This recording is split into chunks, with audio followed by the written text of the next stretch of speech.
danger, but they do admit that they paid Collins to monitor the Islamic and Arab communities of Phoenix because of his unusual background.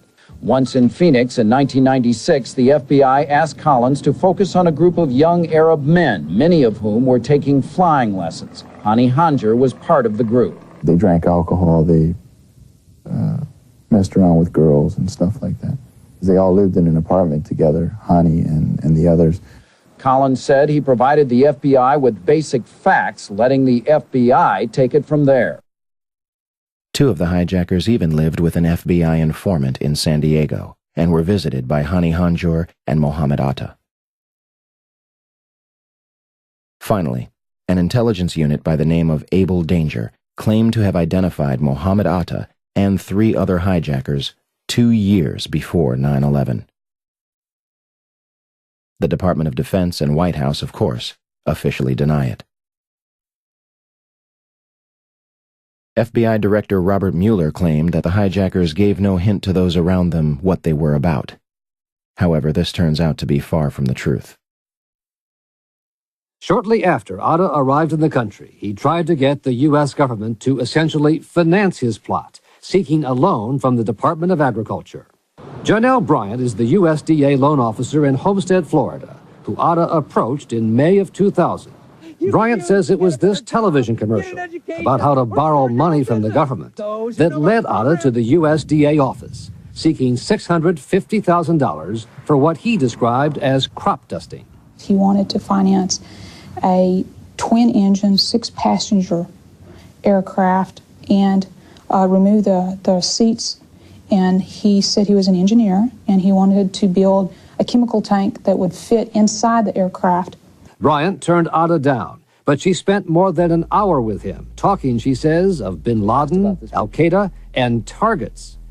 She says Atta became fixated with the aerial photo of Washington on her office wall. He pulled out a wad of cash about that big around and started throwing money on my desk. He wanted that picture really bad. He asked about the Pentagon and the White House and pointed them out. He asked about the Pentagon? Yes, sir, he did. In fact, he picked out where the Pentagon was. Bryant says Atta also asked her about security at the World Trade Center and what she knew of Chicago, Seattle, and Los Angeles. Hijacker Hamza El-Ghamdi had a flight booked for later on the day of 9/11, and 2 after 9/11, 1 from LA to San Francisco, and 2 within Saudi Arabia. The complexities of the alleged hijackers are far and wide. We can only begin to scratch the surface here. They even managed to find hijacker Satam al-Suqami's passport, perfectly intact, on a sidewalk before the South Tower's collapse. Is it possible that the hijackers were merely patsies in a scheme much larger than themselves or Osama bin Laden? Be careful where we stay on a loop, because these are being recorded and these tapes will be handed over. Everybody copy that? ICC copy. I'm glad I'm not flying today. Don't worry, Jim. We'll carjack you on the way home.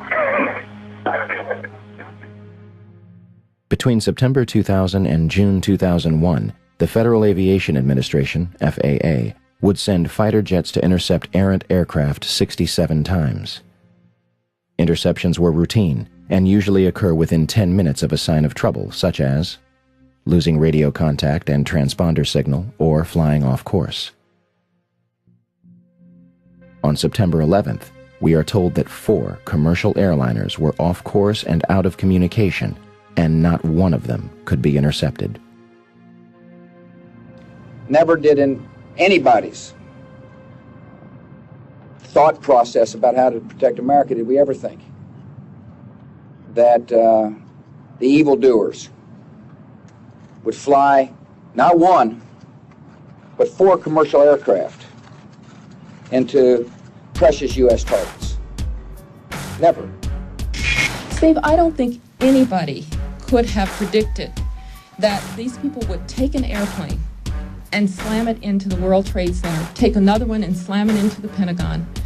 Nobody in our government, at least, and I don't think the prior government could envision flying airplanes into buildings on such a massive scale. But that turns out not to be true. U.S. military planners did envision and practice those very scenarios. As reported by USA Today, North American Aerospace Defense Command, NORAD, conducted exercises with fighter jets, simulating hijacked planes flown into the World Trade Center in the 2 years before the attacks. Pentagon planners also envisioned the attack on the Pentagon 5 months before it happened.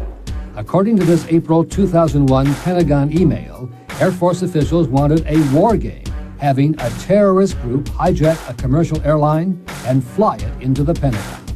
The idea was to check response times to launch fighter jets. But according to the Pentagon email, the plan was ultimately rejected by senior Pentagon officials as too unrealistic. Still to come are big questions about NORAD's response on the day of the attack. Why, despite all the exercises and the planning, Peter, jet fighters were not in place anywhere near New York or Washington. Quite an amazing story. Many thanks, Brian. Brian Ross. One of the drills executed prior to September 11th was called Amalgam Virgo. It was conducted in the beginning of June 2001 and simulated a series of successful terrorist attacks. Its purpose was to focus on unconventional threats like the hijacking of a commercial airliner, which would be crashed into the capital.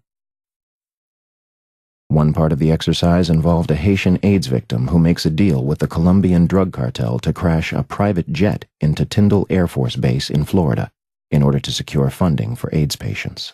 They even wrote up a suicide note for him. NORAD would deliver scripted messages from the FBI to controllers participating in the war games. And guess who was on the proposal's cover? Osama bin Laden. The second part of the exercise, which was planned before 9/11 but not executed until 2002, involved 2 Delta planes with actual pilots on the flight deck. FBI agents hijacked the planes and diverted them to secure locations. The FBI claims it has no records regarding this exercise. In fact, multiple war games were underway on 9/11 itself. But before we cover those, on the morning of September 11th, President Bush was in Florida to promote an education policy.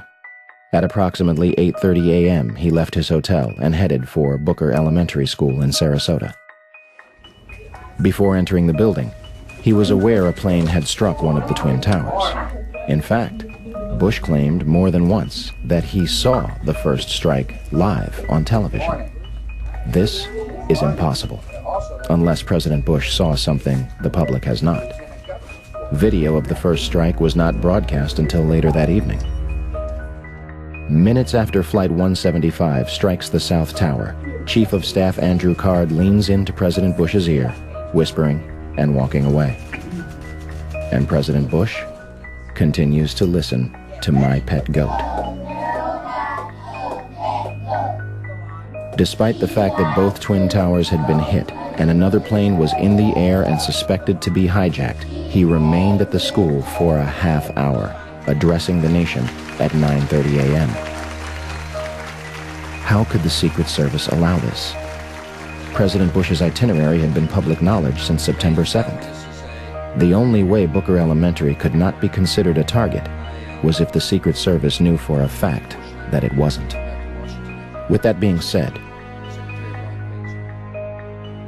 September 11th was day 2 of Vigilant Guardian, an exercise staged by the Joint Chiefs of Staff and NORAD which simulated hijacked planes in the northeastern United States.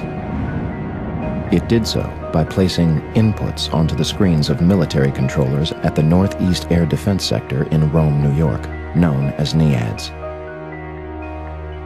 As the attacks unfolded, controllers at NEADS thought that what they were watching was all part of an exercise. Okay, guys, listen up. Possibly a second hijack. Looking for a squawk, and I don't see it. We have smart terrorists today. They're not giving them a chance to squawk. What are the chances that a massive hijacking war game begins on the morning of September 11th that cripples the very defense sector in which the attacks take place? Better yet, who made the decision to schedule it on that date? Vigilant Guardian was a branch of Global Guardian.